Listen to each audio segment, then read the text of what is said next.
नमस्कार, आप देख रहे हैं 11 स्पेशल और मैं हूं आपके साथ सुष्मिता राज। बुलेटिन की शुरुआत करते हैं। बीजेपी के प्रदेश चुनाव समिति की एक बैठक हुई और प्रदेश अध्यक्ष बाबूलाल मरांडी के नेतृत्व में यह बैठक आयोजित की गई। प्रदेश कार्यालय में राज्यसभा चुनाव पर बैठक में चर्चा हुई है।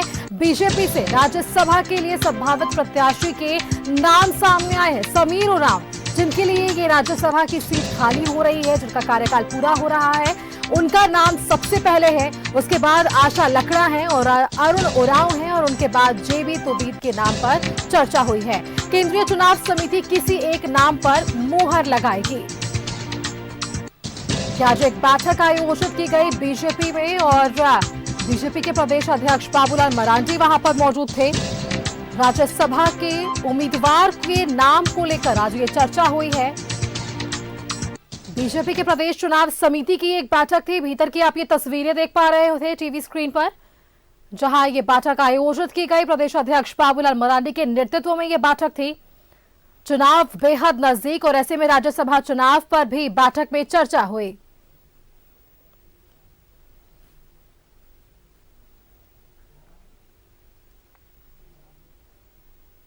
और चलिए इसी खबर पर और भी अधिक चर्चा के साथ हमारे साथ रांची से संवाददाता राजेश जोड़ रहे हैं। राजेश का एक बार रुख कर लेते हैं। राजेश, देखिए, बीजेपी के प्रदेश चुनाव समिति की एक बैठक आयोजित होती है। इसमें प्रदेश अध्यक्ष बाबूलाल मरांडी मौजूद रहते हैं और समीर उरांव, जो कि बीजेपी से है और राज्यसभा के सांसद है, उनका कार्यकाल जो है वो पूरा हो रहा है। और ऐसे में बीजेपी के पास भी उम्मीदवारों को लेकर ये 4 नाम सामने आए हैं। राजेश,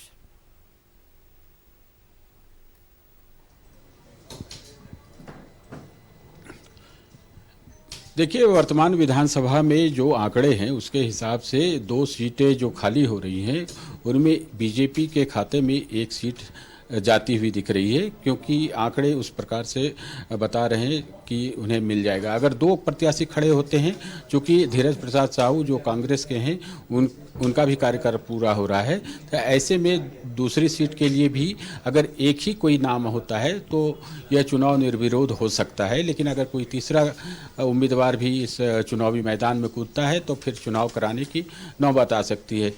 लेकिन 2020 के आंकड़ों के हिसाब से हम देखें, जिस चुनाव में दीपक प्रकाश चुने गए, तो उस हिसाब से आप देखें कि ये चीज़ें सब कुछ स्मूथ हो सकती है। 2022 में जब आदित्य साहू चुनाव लड़ रहे थे उस समय निर्विरोध चुनाव हुआ था, क्योंकि तीसरा कोई प्रत्याशी नहीं था। आज प्रदेश चुनाव समिति की पहली बैठक हुई। देखिए, कल ही इसका गठन किया गया है, रिसफल किया गया है और उसमें ये जो आपने 4 नाम बताए उन नामों पर चर्चा हुई है। वैसे इसका अंतिम निर्णय तो केंद्रीय चुनाव समिति लेती है। पार्टी की जो अपनी प्रक्रिया है उसके हिसाब से जो प्रदेश से नाम आते हैं उनमें से केंद्रीय चुनाव समिति अपनी मंत्रणा करके सारी चीज़ों को देखते हुए एक नाम कोई तय करती है।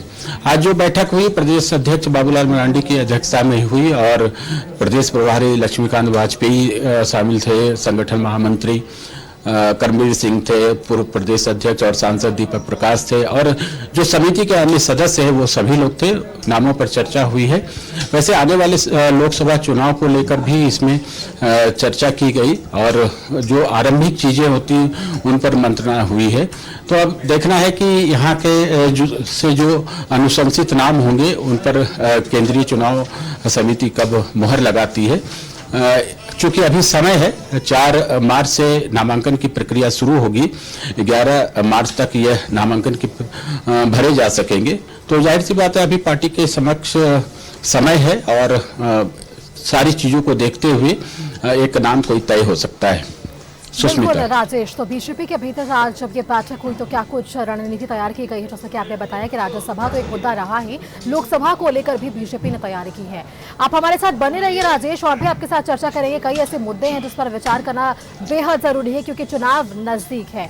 और ऐसे में हमने देखा कि बीजेपी में ये बैठक हुई और सबसे पहले हमने देखा कि झारखंड में राज्यसभा की इन 2 सीटों के लिए चुनाव की घोषणा हो चुकी है और कांग्रेस ने अपने सांसद धीरज साहू का कार्यकाल पूरा होने के कारण इस सीट पर अपना दावा किया है। वहीं जेएमएम से खुद को सबसे बड़ा दावा दल का वो बता रहे हैं और दोनों दल इस बात पर भी जोर दे रहे हैं कि मिलकर चुनाव का रास्ता साफ कर लिया जाएगा। लेकिन वो कैसे, रिपोर्ट देखिए।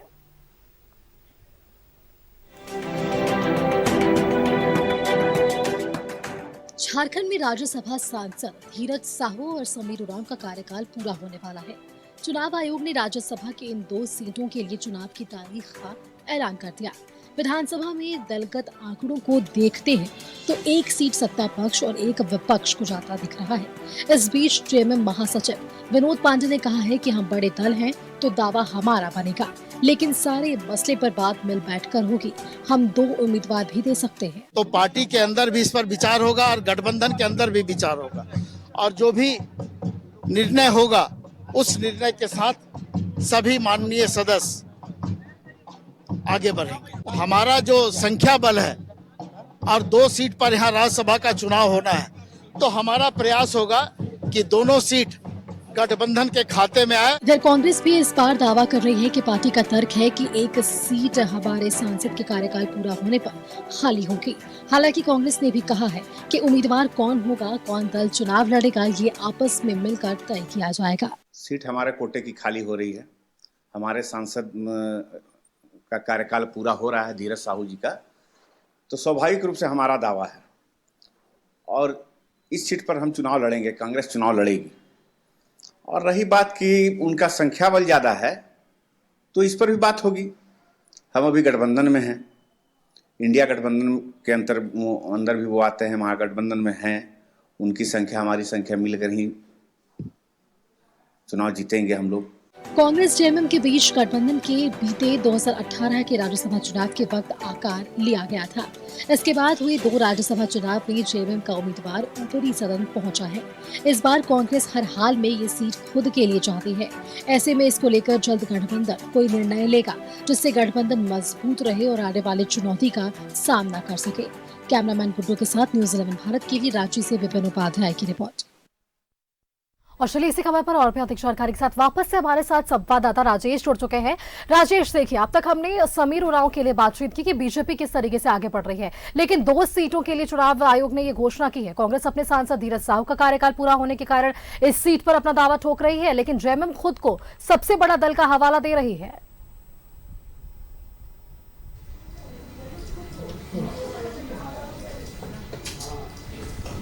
हाँ, देखिए जो सीट खाली हो रही है कांग्रेस कोटे की 2000, चूंकि 6 साल का कार्यकाल होता है एक राज्यसभा के सदस्य का, तो ये चुनाव जो हुए थे 2018 में हुए थे। उस समय विधानसभा में दलगत स्थिति कुछ अलग थी और दलगत स्थिति में उस समय आपस में तालमेल बना के जो उस समय के विरोधी थे, जो आज सत्ता में हैं, क्योंकि उस समय रघुवर दास की सरकार थी, तो जो आंकड़े थे उसमें ये समझा गया था कि किस प्रकार से एक ऐसा समन्वय बनाया जाए ताकि एक सीट विरोधी यानी जो आज सत्ता में हैं यानी कांग्रेस के धीरज प्रसाद साहू को मिले। और इस जो परिस्थितियां बनी है आज की तारीख में, उसमें जेएमएम भी ताल ठोक रहा है कि उसके संख्या बल अधिक हैं और कांग्रेस की संख्या कम है। तो ऐसे में अब देखना होगा कि गठबंधन का धर्म कौन निभाता है और कौन नहीं निभाता है। और अगर तालमेल के साथ लोग चुनाव लड़ते हैं और एक समझदारी बनती है तो शायद कांग्रेस का ही कोई एक हो सकता है या फिर जेएमएम का भी हो सकता है। क्योंकि आने वाले समय में लोकसभा का चुनाव है, सीटों को त्यागना, सीटों को एडजस्ट करना, ये चीजें हो सकती है, क्योंकि बड़े दल छोटे दल में इन तरह की बातें, चूंकि मोदी के खिलाफ चुनाव लड़ना है, इसलिए लोकसभा चुनाव के मद्देनजर कुछ भी कोई दल त्याग कर सकता है। तो कांग्रेस भी त्याग कर सकती है, जेएमएम भी त्याग कर सकता है। तो समझदारी बनाने के लिए प्रयास किए जाएंगे जो सत्ता पक्ष के लोग हैं, यानी जो रूलिंग अलायंस है उसके द्वारा। लेकिन अब देखना होगा कि मिल बैठकर क्या सहमति बनती है। कांग्रेस का पहला जो बयान आया है कि उनके सांसद की सीट खाली हो रही है, उनके कोटे की सीट खाली हो रही है, तो उनका पहला दावा बनता है।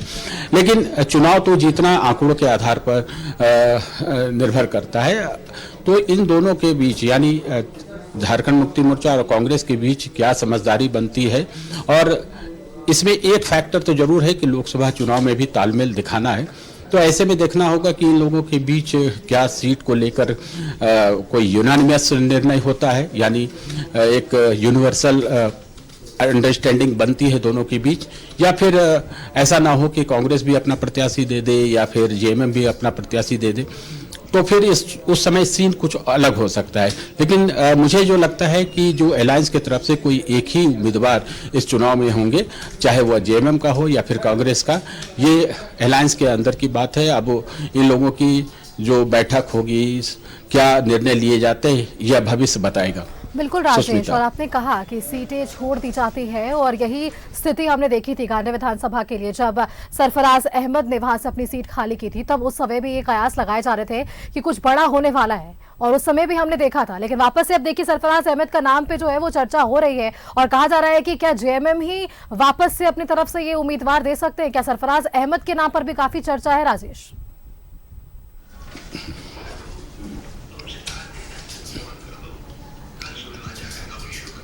बेशक चर्चा है, और उसी समय से यह चर्चा है जिस समय उन्होंने पत्र दिया था, यानी 31 दिसंबर को उन्होंने रिजाइन किया था विधानसभा की सदस्यता से। तो ये कयास लगाए जा रहे थे कि जो राज्यसभा की एक सीट खाली होगी उसमें उन्हें यहाँ से राज्यसभा भेजा जाएगा। आपने देखा होगा कि लोबिन हेम्ब्रम जो जेएमएम के वरिष्ठ नेता हैं, ये अलग बात है कि उनके तेवर थोड़े बगावती रहे हैं, लेकिन उन्होंने भी कहा है कि पार्टी को इस बात पर विचार करना चाहिए कि सरफराज अहमद को राज्यसभा भेजा जाए, ताकि उनकी कुर्बानी का कोई फलाफल निकल पाए। तो जैसा कि मैं पहले कहा कि गठबंधन दल की सरकार है, आगे लोकसभा चुनाव है, सीटों का तालमेल कैसे बने और संबंध अच्छे रहे, ताकि लोकसभा चुनाव, चूंकि एक बड़ा चुनाव होगा, वहां 14 सीटें हैं, तो ये समझदारी दिखाने की जरूरत होगी दोनों दलों को कि क्या किया जाना चाहिए। इसलिए मैंने कहा कि अभी कुछ समय है इस पर, इस संबंध में कोई फाइनल निर्णय आने के लिए। लेकिन बीजेपी की तरफ से तो क्लियर कट है कि एक सीट है, और इस सीट को निकालने के लिए तमाम प्रयास होंगे, क्योंकि बीजेपी के पास जो आंकड़े हैं उसके हिसाब से कुछ निर्दलियों के सहयोग से स्थिति उनके पक्ष में बन रही है।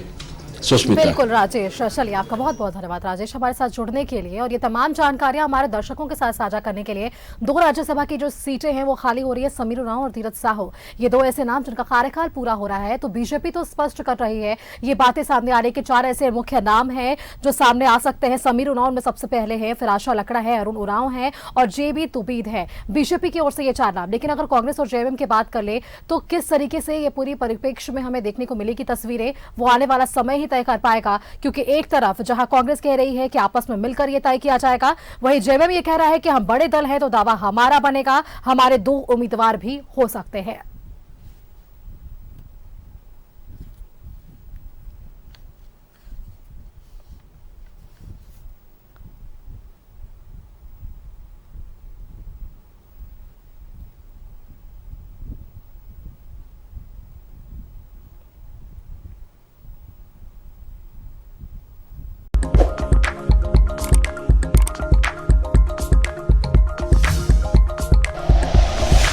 Like and share videos, subscribe करें हमारा चैनल और प्रेस करें बेल आइकॉन। न्यूज़ 11 भारत, सच है तो दिखेगा।